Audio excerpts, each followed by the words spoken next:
Hello everyone, কেমন আছো সকলে? আশা রাখছি সবাই ভালো আছো, সুস্থ আছো। শিব পুজোর ব্লগ অনেক দিন পরে তোমাদের সাথে শেয়ার করছি। তো যাই হোক, এখন একটু সময় পাই না, কাজে এতটা ব্যস্ত থাকি, ব্লগগুলো এডিট করাই হয় না। তো দেখো, এবার কিন্তু বড় করে আমাদের বাড়িতে পুজো করা হয়নি, খুবই ছোট্ট আয়োজন করে একটু পুজো করা হয়েছিল আর কি, নামমাত্র, যেটা না করলেই নয়। আমাদের বাড়িটা তো সেল হওয়ার কথা চলছে, তো ভাবছি এই বছর আর বড়সড় করে করব না, ফাইনালি যদি বিক্রিটা হয়ে যায় নতুন বাড়িতে বড়সড় করে পুজো করব। তো দেখো, এখানে আমাদের ফ্যামিলির কিছু লোকজন এসেছে, তাদের নিয়েই আর কি পুজোটা করছি। তো আমি পুজোর ভোগ হিসাবে পায়েসটা যে হয় সেটা আমি রান্না করে ফেলেছি। প্রত্যেক বছর ভোগটা আমি রান্না করি। আর এদিকে ঠাকুরকে ধুয়ে মুছে পরিষ্কার করে রেখেছিলাম, ঠাকুর ঘরটা একটু রং করেছি, আর এখন ঠাকুর বরণ করে নিচ্ছি।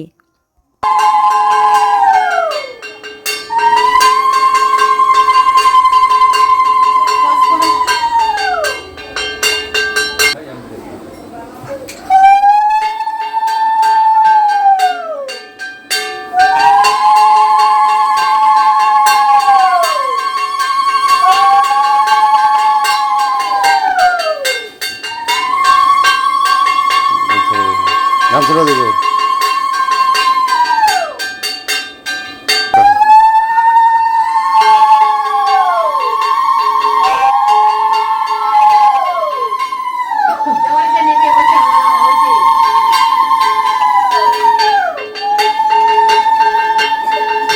এবার পুজোর সময় ছিল সকাল 9টা থেকে পরের দিন সকাল 8টা পর্যন্ত আর কি, চতুর্দশী লেগেছে। তো আমরা সকাল থেকে সব আয়োজন করে ফেলেছি। আর এই ঠাকুরমশাই প্রত্যেক বছর আমাদের বাড়িতে পুজো করেন।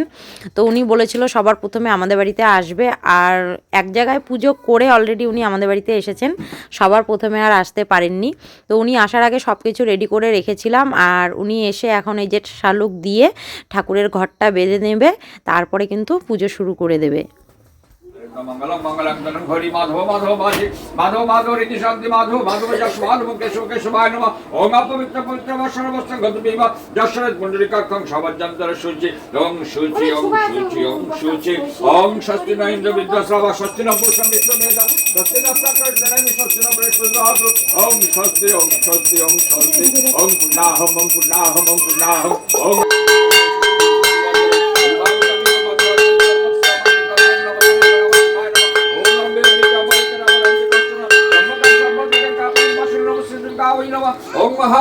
महालक्ष्मी देवी भै नमः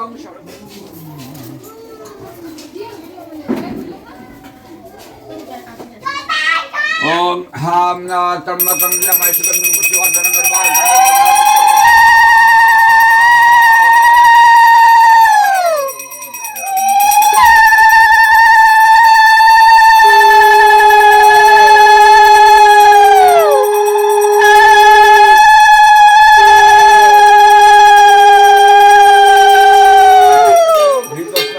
ओम हा नमः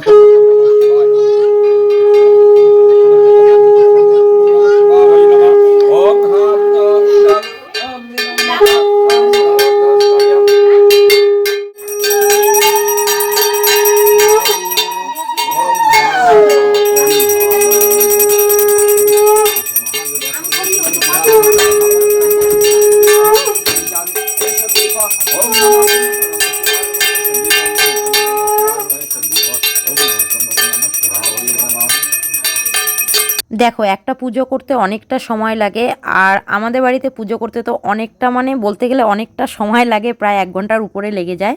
তো ব্লগটা অনেকটা বড় হয়ে যাবে দেখে কেটে কেটে তোমাদের সাথে একটুখানি শেয়ার করলাম। আর পুজো প্রায় শেষের দিকে, এখন হবে হোমযজ্ঞ।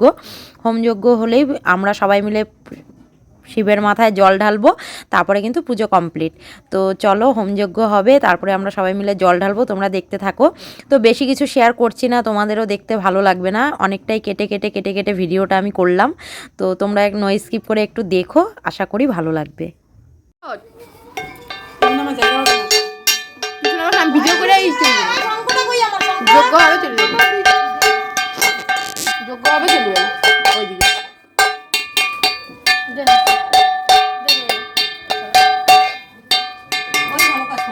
বাহ, ও ঘুমায় বসে।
মুখ দাওয়াইয়া খাও না মোর মুখ দিব না বলবে না পুজো শেষে সবাই প্রসাদ গ্রহণ করেছি আর উপাস ভেঙেছি। তারপরে কিন্তু আমাদের বাকি আয়োজন যেটা ছিল সেটা শুরু হয়ে গেছে। সেটা হচ্ছে কীর্তন আজকেই আমরা দিয়ে নেব। আমরা প্রত্যেক বছর আটমঙ্গলার দিনে কীর্তনটা করি। তো এবছর যেহেতু হাতে সময় আছে, যেহেতু বেশি বড় করে পুজো করিনি, কাউকে বলতে পারিনি, তো আমার বন্ধু বান্ধব আত্মীয় স্বজন কেউ খারাপ ভেবো না। পরের বছর যদি বড় করে পুজো করি অবশ্যই সবাইকে আবার বলবো, সবাইকে নিমন্ত্রণ করব। তো আমি জানি অনেকেই এই ভিডিওটা দেখে বলবে এবার বললে না, তো বিশেষ কারণে আর কি বলতে পারিনি। এরকম ছোটো মোটো আয়োজন করেই পুজোটা সেরেছি, তোমরা কেউ খারাপ ভেবো না। তো এখন কীর্তন হচ্ছে, কীর্তন শেষে পুজো কমপ্লিট। আর ভিডিওটা এখানেই শেষ করছি। তোমাদের কেমন লাগলো অবশ্যই কমেন্টে জানিও। ভালো লাগলে লাইক, সাবস্ক্রাইব, আর চ্যানেলটিকে যারা ইউটিউব থেকে দেখছো তারা সাবস্ক্রাইব করে দিও, আর যারা ফেসবুক থেকে দেখছো তারা ফলো করে পাশে থেকো।